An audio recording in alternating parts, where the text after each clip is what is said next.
What's the meaning of cutback?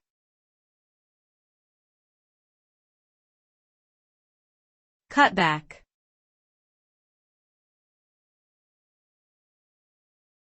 Cutback.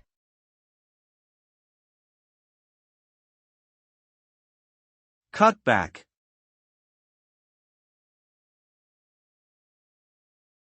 Cutback.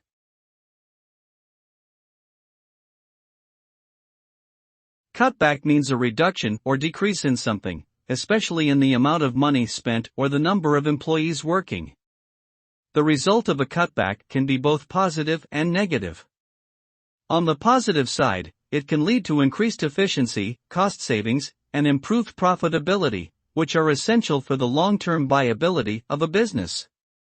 On the negative side, cutbacks can lead to job losses, decreased morale among employees, and reduced production capacity, which could impact the quality of goods and services provided to customers.